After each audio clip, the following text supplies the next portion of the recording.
السلام عليكم ورحمة الله وبركاته. أنا سومة. لو أول مرة بتشوفيني دي قناتي كريز وجريز. ازيكم يا حبايب قلب؟ عاملين ايه؟ يا رب تكونوا في خير وفي صحة وفي أحسن حال. بصوا بقى يا كتاكيتي، هنعمل النهاردة إن شاء الله تورتاية اتطلبت مني. يعني هي ايه، سهلة ومش سهلة، هي خدت وقت طبعا لأن كل حاجة بتاخد لها ايه، وقت. الشغل اللي زي ده بياخد وقت. فهنعمل المقدار في الصاج اللي أنا قلت لكم عليه قبل كده، اللي هو ايه، ال39 في 39، اللي هو اللي احنا بنقول عليه 40 في 40. هنعمل بثلاث بيضات. المقادير هي بتاعت كل مره، بس انا بقولها عشان كتاكيتي اللي لسه داخلين، وبرحب بكل الكتاكيتي اللي لسه داخلين ومشتركين عندي.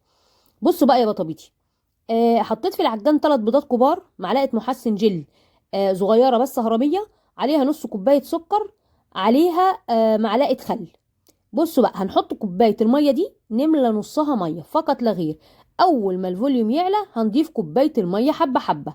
على ما الفوليوم يعلى هنعمل ايه، هنعمل الدقيق. كوبايه ونص من الدقيق، عليها معلقتين من النشا، عليها معلقه بيكنج باودر اللي انت شايفاها دي، اللي هي البلاستيكه الصغيره دي. هتحطي من المعلقه التانية يا لوزه، هنحط ايه، معلقه ممسوحه. انا عارفه ان انتوا شطار واكيد بتردوا عليا.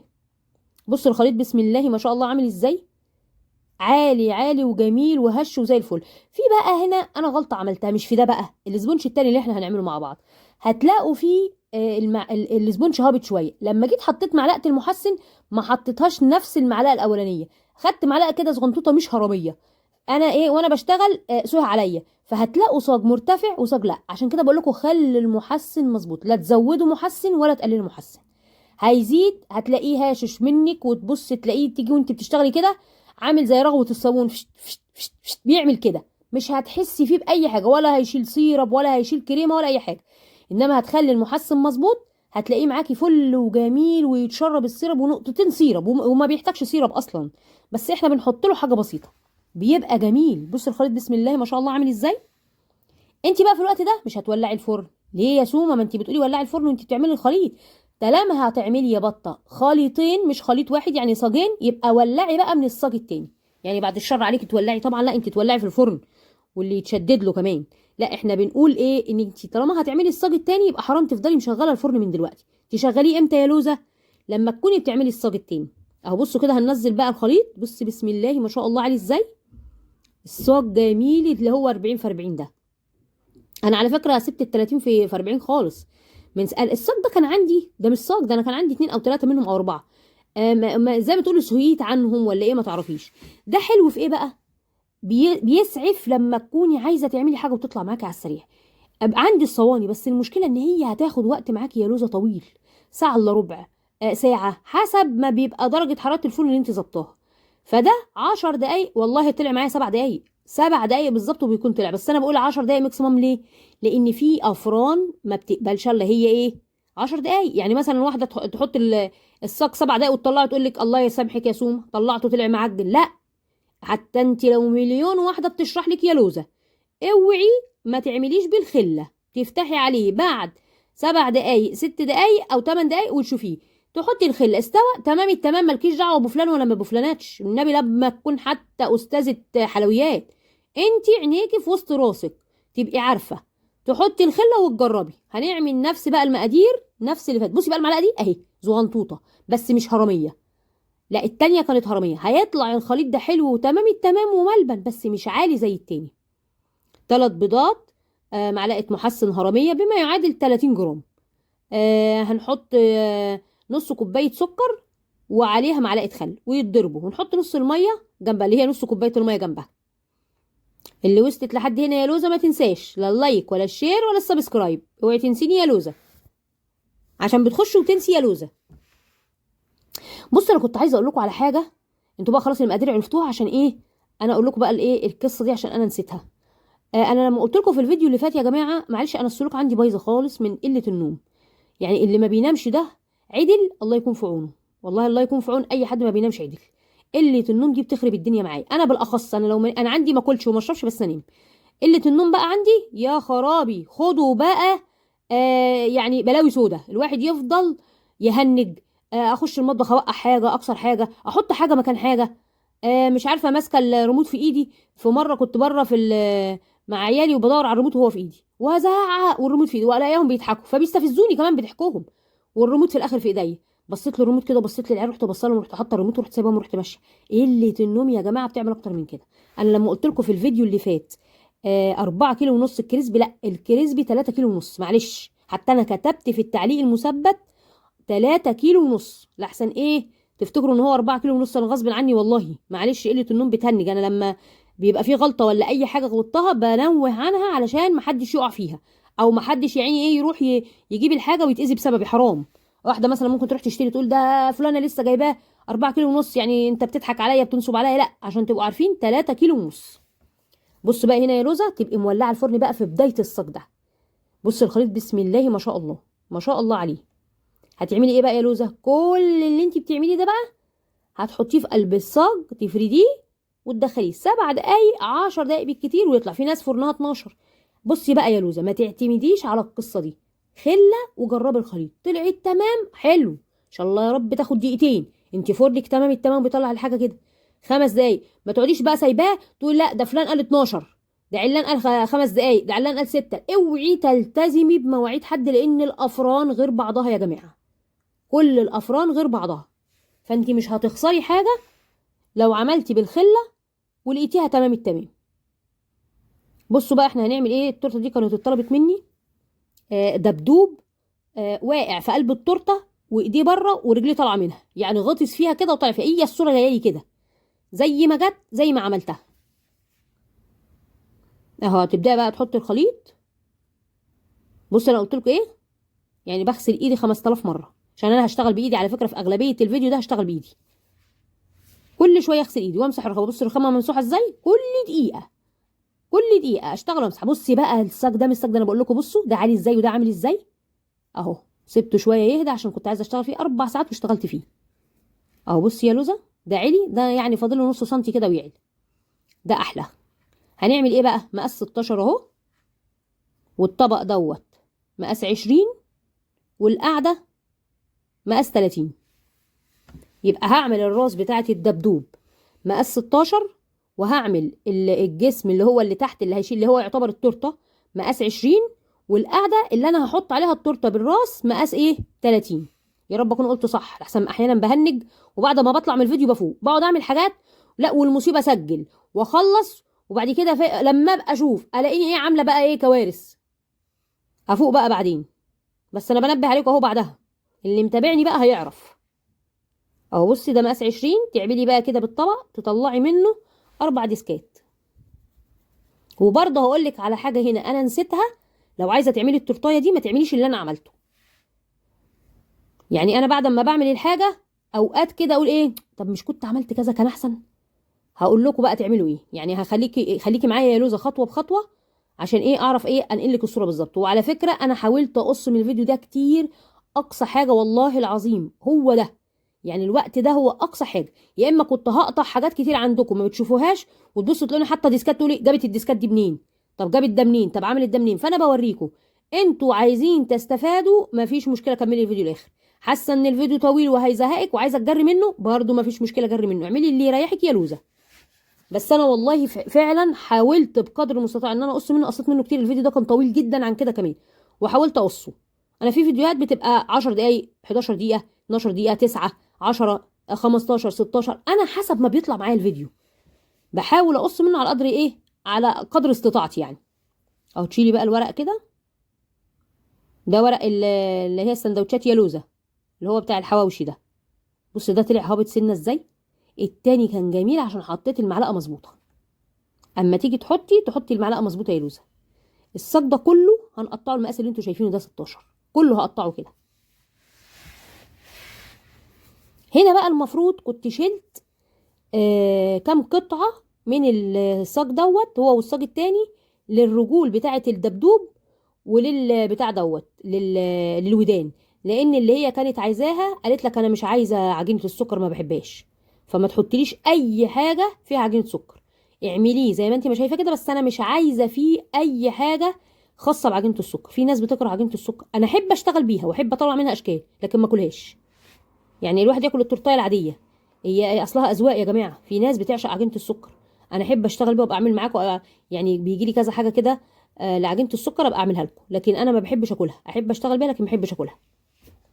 اهو بصي بقى توفقي بقى، شوفي ده ما بيترميش بقى يا لوزه.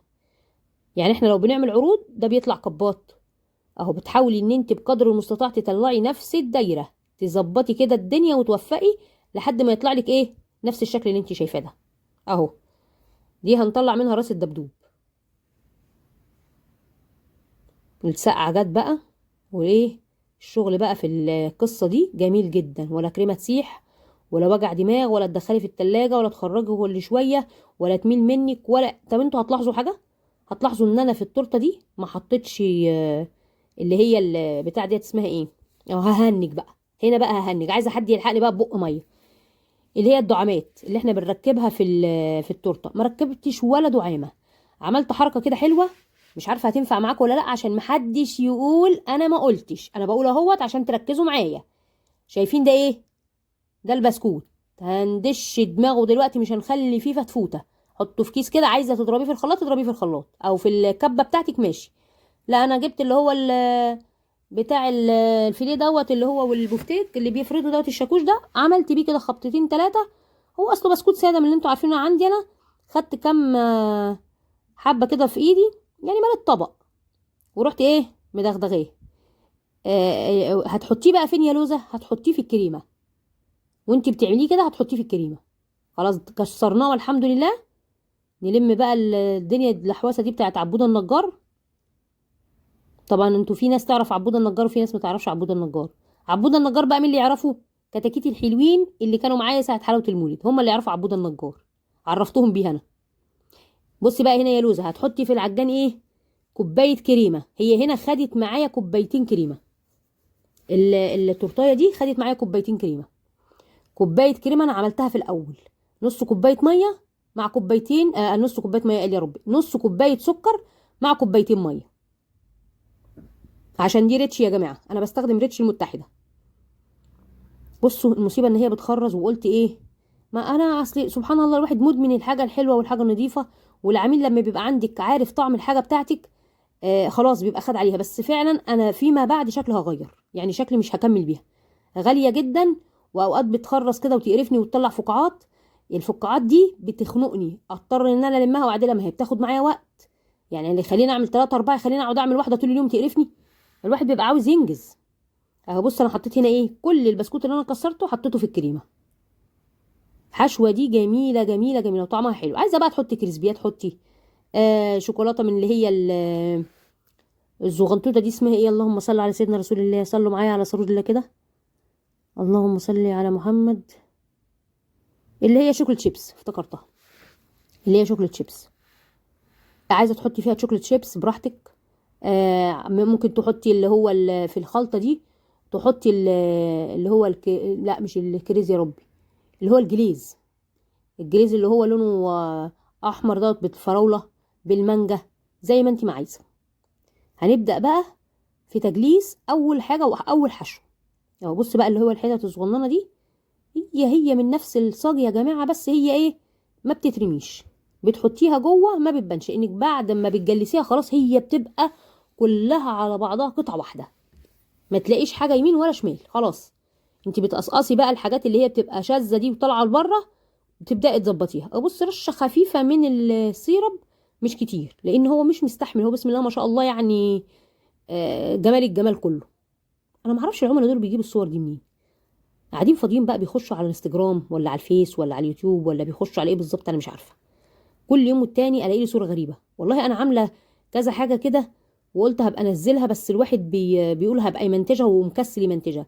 لو نزلتها لكم هتستغربوا، يجيبوا تورت هي مش وحشه على فكره، جميله جميله جميله فوق الوصف. بس الزار دول بيتفرجوا على حاجه ولا هروحوا عند حد وكلوها ولا ايه ما تعرفيش، فيجي يقولك انا عايز صوره زي الصوره دي. قلت يا رب قاعدين في حديقه الحيوانات ولا قاعدين في حديقه مش عارف كيرومول ولا ايه، بيروحوا يتفرجوا على المناظر الطبيعيه ويجي يقولك اعملي لي المنظر ده. فاضيين احنا للمناظر؟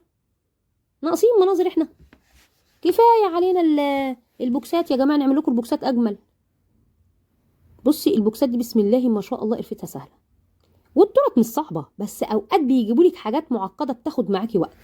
فبتبقي الحاجه اللي هتبقي تعمليها 2 و3 لا بتبقى هي حاجه واحده وشكرا على كده، عشان لازم تطلعيها بنفس الصوره اللي هو جايبها لك. واوقات بتبقى صوره جميله وما فيهاش اي هوا. عارفين يعني ايه هوا؟ تخلص يعني زي الطلقه. اهو بصوا، حطيت انا بقى الحشو فيها. تقدري تحطي فيها بدل البسكوت الساده تحطي اوريو لو عايزه تحطي اوريو. هو الاوريو غالي يعني، بس انا عامه عاملاه عندي في البيت وبشتغل منه. حتى انا هشتغل بيه بعد شويه، هتشوفوني وانا بشتغل بيه. اهو بصي يا لوزه، هتطلع بسم الله ما شاء الله عاليه وحلوه. انا حتى ما حطيتلهاش اي دعامه والله، ولا دعامه. انتي لو هتعملي حاجه زي كده حطي لها دعامه. عشان ايه؟ ما تقوليش ده انا عملتها وباظت ووقعت وراحت. لا، اعملي الدعامه وريحي نفسك، وعرفي العميل ان انا حاطه دعامه. عشان في ناس اليومين دول بتستخف دمها ويقعدوا يهزروا ويخبطوا دماغ الشخص اللي هو بتاع العيد الميلاد او حاجه زي كده، يعني يخبطوا وشه كده، يعني بيقلدوا الغرب. يعني حكيم احنا ناس خايبه قوي في تقليد الغرب. يقوموا مهزرين هزار سخيف، ويقوموا ايه خابطينه فيه، تيجي في عينه، تيجي في خده، تيجي في بقه، تيجي في المهم ان هي ايه تخرب له الدنيا. فانت لو هتعملي حاجه بدعامات تعرفي العميل اللي انت هتديله اني انا حاطه دعامه يا جماعه، حاطه 3 او حاطه 4 او حاطه 5، حاطه في الدور الاول مثلا، حاطه في الدور التاني كده. يعني هتعملي لازم تعرفي. اهي بصي بتخرز ازاي. يا ربي على الغلاسه، يا ربي على الغلاسه. بتعطل دي على فكره، بتعطل. بص انا هنا هوريكم كذا مره وانا بشتغل ببقى غاسله ايدي. حتى انا هنا بص ايدي فيها ميه اهي. كل شويه اغسل السكرابر وارجع. انا الحنفيه في ظهري في الحوض. كل دقيقه اقل من دقيقه، ان كانت الفوطه ولا ايديا. حتى انا بعد شويه هشتغل بايديا. يعني ايه، ممكن البس جلافز وكده، بس انا بتخنق من الجلافز ده، ما بعرفش اشتغل. فهشتغل بايدي دلوقتي وهتشوفوني وانا بشتغل بايدي، بس غاسله ايدي 10,000 مره. عشان دي امانه يا جماعه. ولا حاجه كده ولا حاجه كده ولا اي حاجه من الحاجات اللي تبقى وحشه. عشان انت هتطلعي الحاجه دي، انت اكيد لو في بيتك مش هتعملي حاجه وحشه. يبقى خلاص بره نفس القصه. ما تقوليش بقى ما احنا اصل احنا مش هناكل. لا، ربنا ما بيباركش والله يا جماعه. لما بيبقى في امانه ربنا بيبارك. اه بصي يا لوزه، دي بقى راس الدبدوب. راس الدبدوب، دبدوب الدباديب. تنسيش اللايك يا لوزه، وما تنسيش تعليقاتك الجميله يا لوزه. اوعي تنسي التعليقات. وبصراحه انا والله العظيم بشكركم من كل قلبي على التعليقات الجميله اللي انتوا كاتبينها لي. حاجه يعني فوق الجمال. ربنا يبارك لكم ويخليكم، وحياه ربنا في حياتي نعمه.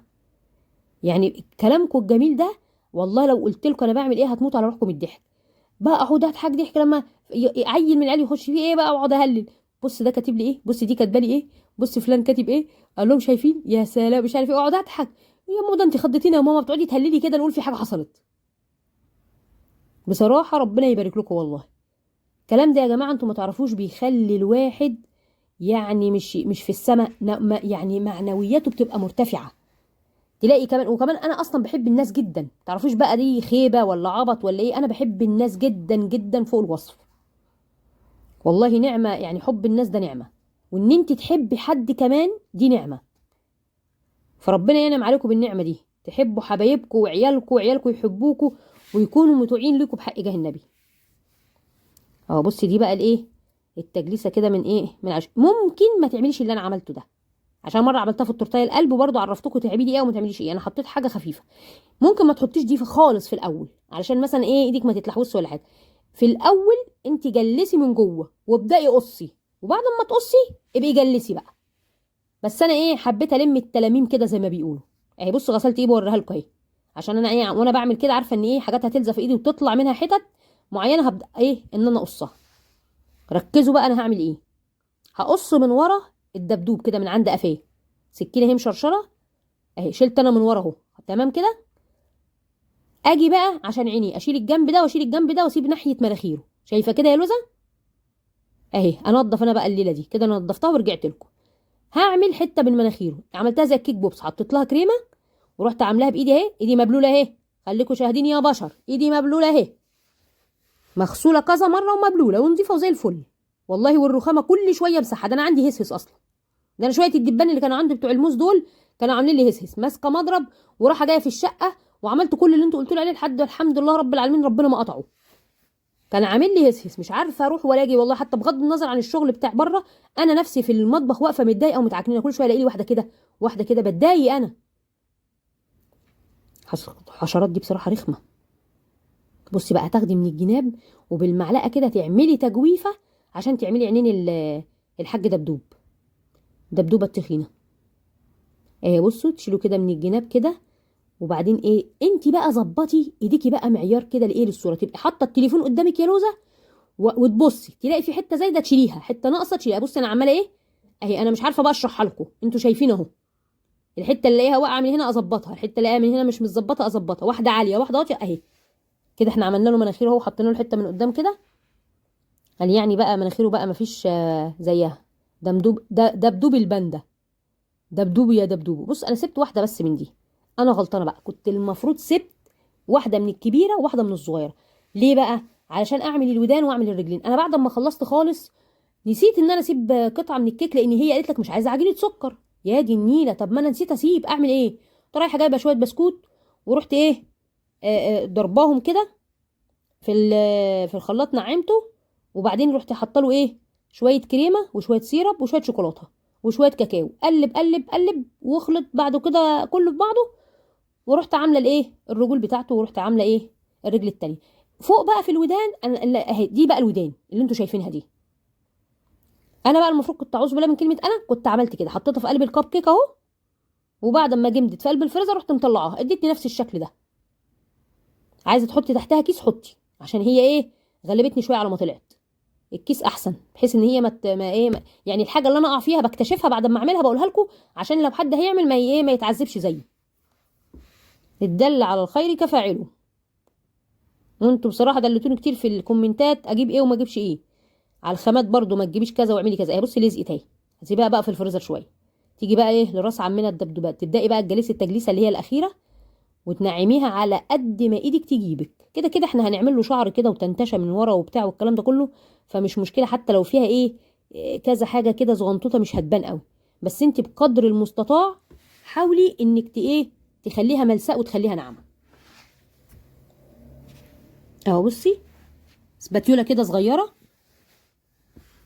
الفيديو ده كان نازل لكم امبارح، والله سبحان الله كل شيء بميعاد.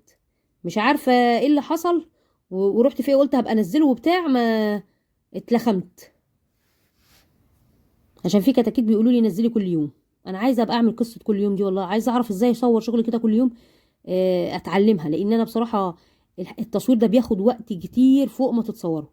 انما لما بتبقي بتعملي كده لوحدك كده مع نفسك واقفه كده تمام التمام، بتخلصي بسرعه، مفيش حاجه بتعطلك. اهو بصي يا لوزه، بالمعلقه كده تبداي تنحتي. بصي زي النحات كده لما تلاقيه ايه واقف وماسك المسمار والشاكوش بتاعه يضرب هنا ويضرب هنا ويخبط هنا لحد ما يخلي الناحيه دي زي الناحيه دي، حتى مقاربه ليها، مش لازم بالملي يعني. يعني ممكن ايه تيجي ترسمي فتيجي ايه حته كده مش ظاهره قوي، فمش مشكله تمام. يعني بص انا خفت اسيح الشوكولاته، هي البتاعه دي كانت سقعت في الفريزر، فطبعا الشوكولاته بتحطيها بتمسك بسرعه، فبفرد بسرعه بالفرشه لحسن تقفش، حتى هتيجي ناحيه العين كده حته تخرج مكان الايه الخط اللي انا رسمته، هزقها تاني بالخله. بصي يا لوزه اهي، تدوسي كده على هتخرج كده حته من الجنب وانا شغاله اهي. بصي بالخله كده رجعها تاني مكانها بالراحه. اشتغلت انا ب 500 خله لحد ما اتكسرت. وهنعمل لها برضو الرموش بتاعتها بالخله، يعني انتوا هتلاقوها معموله، ممكن اكون انا نسيت اجيبها لكم دي. الفيديو اصله طويل، لو هقعد معاكم في فتفوته فتفوته. الفيديو طويل جدا جدا، كان عامله بتاع حوالي ساعه ونص ولا ساعه، ساعه ونص وساعه و10 دقايق، ساعه وكده، ساعتين الا ربع. فضلت قص ما لقيتش حل تاني ان انا ما اقصش اكتر من كده. انتي هتزهقي يا لوزه وفاهمه المقادير وحافظاها ماشي تمام، عايزه تخشي على التزيين خشي. بس بتبقى في حاجات زي قصه اللي هي المحسن ان انا كترته هنا ونسيته هنا، بتبقى في حاجه محتاجه شرح، عشان لو جات لك حاجه زي كده تبقي عارفاها. فخلاص انتي طالما شطوره ومش فارق معاكي خلاص تمام، اتفرجي على اللي انتي عايزه تتفرجي عليه. اهو نبدا نحدد كده العين. انا هنا بقى العين جواها حطيت لها ايه كيكايه من اللي هي السبونش دوت، ورحت عاملاها برضو ايه كريمه وبتاع مش عارفه ايه، ورحت مسقطها في شوكولاته. انا نسيت ان انا عندي اللي هو المالديزر البني، اقدر احط واحده منها وخلاص، وتلفوا حوالين منها باللي هي الكريمه. انتوا بقى ما تعملوش بقى اللي انا عملته ده، انتوا اعملوا الاسهل لكم لو هتعملوها. اهي بص دي اللي انا هلف حوالين منها كده بالعين دي انا عاملاها على ايديا. لو كنت حطيت واحده مالديزر دي من اللي هي الكور الشوكولاته اللي الكريسبي دي كنت ريحت دماغي. بس ما تعرفيش بقى الواحد ايه بيفوق بقى، وانا بسجل بفوق. قال يعني انا ما اكتشفش الحاجه لو انا بسجل، مكتشفه الاثار العالميه. هي بص تظبطي بايدك كده يا لوزه. انا بقى عايزه ايه اعرف رايكم في الكومنتات، ضروري ضروري ضروري يصل ويسلم الى يد الاساتذه متابعين قناه كريز وجليز. لو سمحتوا ردوا عليا ضروري ضروري ضروري، وقولوا لي ايه رايكم. ولو في اي حاجه غلط ولا ليكوا مثلا اي حاجه كده كنت عملتي كذا ولا كنت عملتي كذا قولوا لي. واحد برضو بيتعلم، احنا كلنا بنتعلم من بعض، مفيش حد نازل بسم الله ما شاء الله من بطن امه بسم الله ما شاء الله استاذ يعني. كلنا بنتعلم في الدنيا، واحد لحد ما بيموت بيتعلم. بصي بقى تبداي تعملي الشعر ازاي، شكل عشوائي كده، نقطه وتسحبي نقطه وتسحبي، تطلع معاكي بشكل ايه عشوائي كده، كانه شعر متطاير يمين وشمال. ما هو اصل الشعر كله مش هيطلع مسبسب يعني، دبدوب مش متسرح هو يعني ونضيف. ده العيال اصلا بتقوم من النوم شعرها منعكش، نقعد نتحايل عليها طول اليوم سرح يد شعرك، ما يرضاش يسرح شعره. فالدبدوب يعني مش هيسرح شعره. بصي دي ما عجبتنيش شلتها، هرجع اعيدها تاني اهي. طول ما انت واقفه يا لوزه عينيكي هي اللي شغال، اللي ما يعجبكيش ليه، الحاجه اللي ما تعجبكيش ليها. اهو مسرح شعره الراجل ونضيف اهو، مستحمى ومتلمع عشان رايح عند ضيوف. بس بالك ده لو قاعد في البيت يا خراب هتلاقيه منعكش زعيان. العيل يقوم من النوم ما يهونش عليه يسرح شعره بالفرشه. اهو بصي يا لوزه، عملنا له بق اهو، والشعر اهوت بتاعه كده متتاير على الخدود، يهفهف ويرجع يميل بشكل عشوائي، واحده يمين واحده شمال فوق تحت شرطه كده، تطلع كده زي ما تطلع معاكي، كانه ايه الشعر اللي بيبقى على وش الدبدوب الباندا.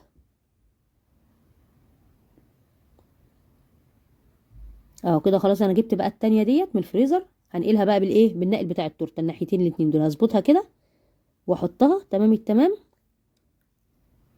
شطوره شطوره يا سمسم. هنا بقى في حته ما كنتش فيها شطوره، كنت عبوطه اهي. بصي شفت الهبل، رفعت من هنا رحت عامله ايه حته كده، بس دي مش مشكله، ما تعمليش انت بقى العامله السودا دي. خلاص انت ظبطتيها، عايزه تظبطيها ما ترفعيش التورته بايدك لفوق، تسحبيها سحب. هي كده كده هتتدارى اهي، بس خليك انت هتحطي حاجه مش هتتدارى، يبقى ما ترفعيهاش كده كانك بترفعي ترابيزه، بترفعي بتاع، لا.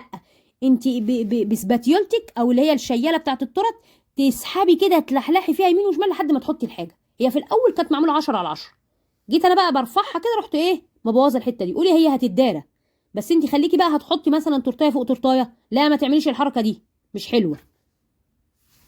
هنا بقى عملنا الدراع بتاعه، نبدا بقى ايه نحنتف في ايده لحد ما نديله الشكل اللي احنا عايزينه. انا كل ده حاطه التليفون قدامي وشغاله ايه ابص فيه، الصوره كذا اقوم عامله كذا، الصوره كذا اقوم عامله كذا. تقول لك عجينه سكر، لا طالعالي. على فكره انا بحكي لكم على حكايه التورته دي والله العظيم ما هتصدقوا، هتقعدوا تضحكوا، هتقولي ايه ده في كده، في كده، في صحاب بيبقوا حلوين. دي تورتايه مطلوبه من واحده صاحبتي، هي ايه واحده في يعني انا ليا جروبات كده في حتت بسم الله ما شاء الله كلاس كده وحلوه، واحنا برضو ناس حلوين يعني، احنا مش ناس وحشين، ده احنا ما فيش احسن من الناس الجدعان اللي زينا يعني. الواحد ما بيشكرش في نفسه يعني، الحمد لله رب العالمين ما شكر في نفسه الا ابليس، لكن احنا برضو ناس حلوين، مش اللي هو انا بس لا يعني. الطبقه بتاعتنا احنا الحمد لله رب العالمين ناس برضو كويسين. هتبداي بقى انت تحطي ايه نوتيلا. قالت لها اعملي لي التورتايه ديت، هي اتخنقت اول ما شافت الصوره، قالت لي انا فاضيه بقى والنبي بالله عليكي للقرف ده. قلت لها، قالت لي لا انا مخنوقه وبتاع مش عارف ايه. انا قلت لها هبعت لك يعني هديكي تليفون حد عنده جروب كذا كذا كذا واعملي. قلت لها يا بنتي في حد يدي زباينه لحد او يدي العملاء بتاعه يعني بتوعه لحد؟ قالت لي يا بنتي وانت اي حد، ده انت حبيبتنا، ايه المشكله يعني احنا كلنا اخوات. ففعلا في صحاب بيبقوا في حياه البني ادم نعمه، وفي صحاب بيبقوا في حياه البني ادم اكبر نقمه.